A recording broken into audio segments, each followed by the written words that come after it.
اب یہ ہے کہ یہ عید شروع کب ہوتی ہے؟ چاند نظر آنے پر، جس کے بارے میں ہلال عید پیچھے آپ پڑھ بھی چکے ہیں دوسرے پارے میں، یسألونک عن الأہلہ قل ہی مواقیت للناس والحج. لوگ آپ سے چاند کے بارے میں سوال کرتے ہیں، انہیں بتا دیجئے کہ یہ لوگوں کے وعدے کے وقت اور حج کے موسم کے لیے ہے، یعنی وقت کو جاننے کا ایک ذریعہ ہے.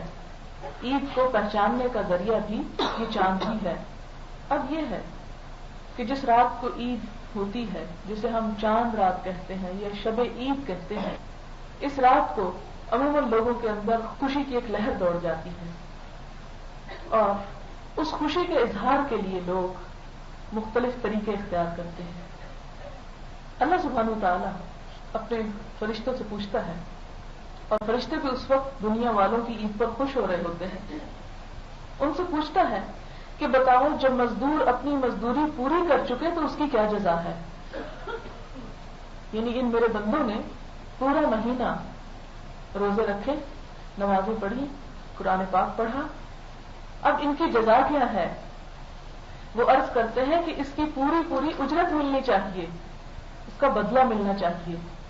اللہ تعالیٰ فرماتا ہے کہ اے فرشتوں تم گواہ رہو، میں نے محمد صلی اللہ علیہ وسلم کی امت کے روزہ داروں کو بخش دیا اور ان کے لیے جنت کو واجب کر دیا. اب اس رات میں کرنا کیا چاہیے؟ کیا بازاروں میں نکل جائیں، مردوں کے ہاتھ میں ہاتھ دے کے چوڑیاں پہننا شروع کر دیں، مہندی کے ٹھپے لگوانے لگے، خوب بن سنور کے وہ ایک ظاہری سا دوپٹہ جو ہمارے سروں پہ رمضان کی کسی برکت کی وجہ سے آ گیا، کیا اس خول کو اتار پھینکیں؟ اب کیا ہوگا؟ اس رات میں کیا کرنا چاہیے؟ اور ہمارے ہاں جو زور پکڑتا جا رہا ہے وہ یہ کہ ہر سال زیادہ سے زیادہ لوگ اس رات کو وہ اصل کام کرنے کی بجائے ان خرافات میں مشغول ہو جاتے ہیں جن سے روکا گیا اور جن سے روکنے کے لیے رمضان آیا. تو گویا پہلے ہی اللہ کے چاند دیکھتے ہی وہ سب کچھ پیچھے، اور پھر شیطان کھل گیا اور ہم بھی اس کے ساتھ دوڑ لگانے کو تیار ہو گئے.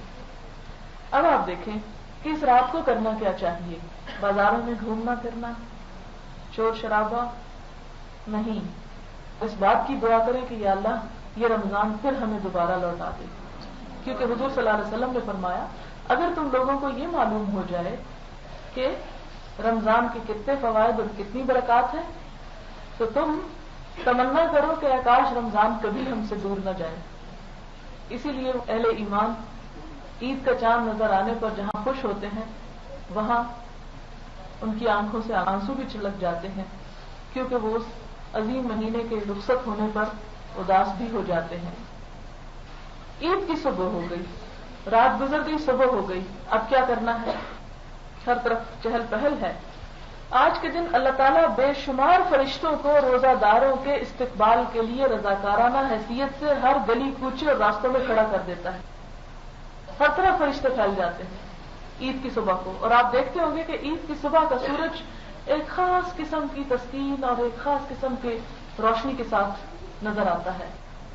عید کی صبح کو اللہ تعالیٰ بہت سارے فرشتوں کو شہروں میں بھیجتا ہے. وہ گلی کوچوں اور راستوں میں کھڑے ہو کر پکارتے ہیں، جن کی پکار کو انسان اور جنات کے علاوہ سب سنتے ہیں. فرشتے کہتے ہیں اے امت محمدیہ کے لوگوں، تم اپنے رب کریم کی طرف نکلو جو بہت انعام دیتا ہے اور بڑے بڑے گناہوں کو بخش دیتا ہے. جب روزہ دار عیدگاہ میں پہنچ جاتے ہیں تو اللہ تعالیٰ ان فرشتوں سے فرماتا ہے ان مزدوروں کا بدلہ کیا ہونا چاہیے جنہوں نے اپنے پورے کام کر دیے. فرشتے جواب دیتے ہیں اے ہمارے معبود اور آقا، ان کا بدلہ یہی ہونا چاہیے کہ ان کی پوری مزدوری دے دی جائے. اللہ تعالیٰ فرماتا ہے اے فرشتوں تم گواہ رہو کہ ان کے رمضان کے روزے اور نماز کی وجہ سے میں ان سے خوش ہو گیا، ان کو بخش دیا. اللہ تعالیٰ فرماتا ہے اے میرے بندو تم مجھ سے مانگو، میں اپنی عزت اور جلال کی قسم کھا کر کہتا ہوں کہ اس اجتماع میں دنیا اور آخرت کی جو کچھ بھلائی مجھ سے مانگو گے وہ میں دوں گا اور تمہارا خصوصی خیال رکھوں گا. اور جب تک تم مجھ سے خوف کھاتے رہو گے میں تمہاری خطاؤں اور لغزشوں سے درگزر کرتا رہوں گا. اور مجھے اپنی عزت و بزرگی کی قسم کہ نہ تمہیں ذلیل اور رسوا کروں گا اور نہ مجرمین کے سامنے تمہاری فضیحت کروں گا. تم سب کو میں نے معاف کر دیا. تم نے مجھے راضی کرنا چاہا تو میں تم سے راضی ہو گیا. یہ انعام اور بخشش سن کر فرشتے خوشیاں مناتے ہیں. اٹھتے ہی نماز فجر کے بعد مسنون یہ ہے کہ غسل کریں، نہائیں، لیکن اگر ایسا موقع نہ ہو، کسی بیماری یا مجبوری کی وجہ سے کوئی نہ نہا سکے، تو بہرحال سورج نکلنے کے ساتھ ہی تکبیریں کہنا شروع کر دیں، خواہ آپ گھر میں ہوں خواہ کہیں بھی ہوں۔ تکبیریں کیا ہیں؟ اللہ اکبر اللہ اکبر اللہ اکبر کبیرہ۔ ایک تکبیر یہ ہے اللہ اکبر اللہ اکبر اللہ اکبر کبیرہ، 3 دفعہ اللہ اکبر کر کے 4تھی دفعہ کبیرہ کہہ دینا ہے، یہ بخاری کی روایت ہے۔ یا دوسرا طریقہ یہ ہے اللہ اکبر لا الہ الا اللہ واللہ اکبر وللہ الحمد۔ یہ چلتے پھرتے اٹھتے بیٹھتے یہ تکبیریں خوب پڑھیں۔ پھر اس کے بعد یہ کہ اچھے کپڑے پہنیں، عید کے دن اچھے کپڑے پہننا ثواب کا کام ہے، خوشبو لگائیں۔ خواتین کے لیے وہ خوشبو اچھی ہے جس کا رنگ ہو مگر خوشبو تیز نہ ہو، اس لیے کہ حضور صلی اللہ علیہ وسلم نے بڑی شدت کے ساتھ منع کیا ہے اور اتنی سخت الفاظ فرمائے ہیں کہ جو عورت اس طرح خوشبو لگا کر باہر نکلے کہ جس کی خوشبو مردوں تک پہنچے، اس کی فرض نماز گھر آ کر اس وقت تک ادا نہیں ہوگی جب تک وہ غسل نہ کر لے، یعنی اتنی شدید قسم کے الفاظ ہیں۔ تو یہ ہے کہ عیدگاہ میں ضرور جائیں، لیکن ایسا میک اپ اور ایسی خوشبو لگا کر نہیں کہ جس سے دوسرے نمازیوں کے اور ایسے لوگوں کے جو سارا مہینہ تقوی حاصل کرنے کی فکر میں رہے، اس وقت ان کا تقوی ڈھیر کر دیا جائے۔ پھر اسی طرح جہاں عورتوں کے لیے سونا اور ریشم جو ہے وہ جائز ہے، وہاں مردوں پر منع ہے۔ حضور صلی اللہ علیہ وسلم نے فرمایا ریشم اور سونا پہننے والے مردوں پر جنت کی نعمتیں اللہ تعالی حرام کر دیتا ہے اور جہنم کی بھڑکتی ہوئی آگ میں رسوا اور ذلیل کر کے داخل کرے گا۔ ان کو سخت ترین عذاب ہوگا، ان پر اللہ کی رحمتیں نازل نہیں ہوتی اور ممکن ہے کہ دنیا میں بھی اللہ تعالیٰ ان کی صورتیں بدل دے۔ اس دن گھر سے نکلنے سے پہلے کیا کریں؟ میٹھا کھا کر نکلیں۔ اس میں حضور صلی اللہ علیہ وسلم کا طریقہ کار تھا، کھجوریں کھایا کرتے تھے۔ یعنی بعض اوقات خواتین میٹھے پکانے میں اتنی دیر لگا دیتی ہیں کہ وہ عید کے لیے نہیں نکل سکتی، یا گھر والے مرد جو ہیں عید پر نکل جاتے ہیں اور وہ کچھ بھی کھا کے نہیں جاتے، انہیں بھوکا بھیج دیتے ہیں۔ تو اس کا بہترین حل یہ ہے کہ آپ پیچھے سے بے شک گھنٹوں پکاتی رہیں، لیکن کھجوریں جو ہیں رمضان میں ہر گھر میں موجود ہوتی ہیں، وہی کھجوریں طاق تعداد میں 1 3 5 7 حضور صلی اللہ علیہ وسلم 7 تک کھجوریں کھا کر نکلا کرتے تھے۔ پھر اسی طرح کہ عیدگاہ کو پیدل جانا زیادہ بہتر ہے، لیکن اگر قریب نہ ہو تو سواری پر جانا بھی منع نہیں ہے۔ صرف مرد نہیں بلکہ عورتیں بھی عید پڑھنے کے لیے نکلیں۔ بخاری اور مسلم کی روایت ہے کہ آپ صلی اللہ علیہ وسلم نے فرمایا کہ اگر عورت کے پاس چادر وغیرہ نہ ہو تو دوسری عورت کے چادر میں چھپ کر چلی جائے، لیکن جائے ضرور۔ اسی طرح آپ نے فرمایا کہ جن عورتوں کو نماز نہیں پڑھنا، یعنی مینسز وغیرہ کا مسئلہ ہے، کوئی نفاس ہے، تو وہ بھی نکلیں۔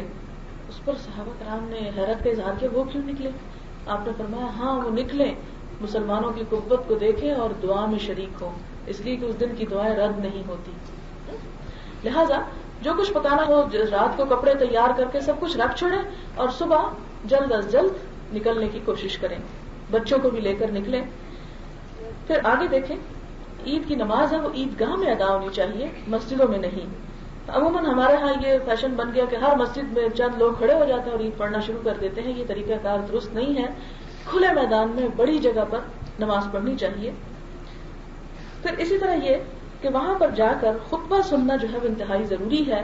خطبے کے دوران بالکل بات نہیں کرنی چاہیے، حتیٰ کہ حضور صلی اللہ علیہ وسلم نے فرمایا کہ اگر خطبے کے دوران تم اپنے بھائی کو یہ کہو گے کہ چپ کرو تو یہ بھی تم نے لغو بات کی۔ دوسرے کو چپ کرانے کے لیے بھی نہیں بولنا چاہیے۔ اور ہمارے ہاں لوگ عید ملنا شروع ہو جاتے ہیں، مبارکیں دینے شروع ہو جاتے ہیں، آنکھیں بچاتے سر جھکاتے بندہ کسی گوشے میں گھس ہی جائے تو بھی بڑی مشکل ہو جاتی ہے کہ کس طرح اپنے اس دھرم کو ایمان کو قائم رکھے یہاں کہ ہر طرف جہالت کا دور دورہ، لوگوں کو پتہ ہی نہیں کہ اس وقت کرنا کیا ہے۔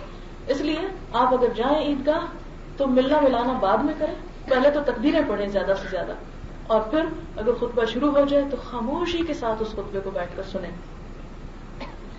حتیٰ کہ حضور صلی اللہ علیہ وسلم نے یہاں تک کیا کہ اگر عورتوں تک خطبے کی آواز نہ پہنچے تو آپ صلی اللہ علیہ وسلم اسپیشل عورتوں کے پاس آئے اور انہیں الگ سے تلقین فرمائی۔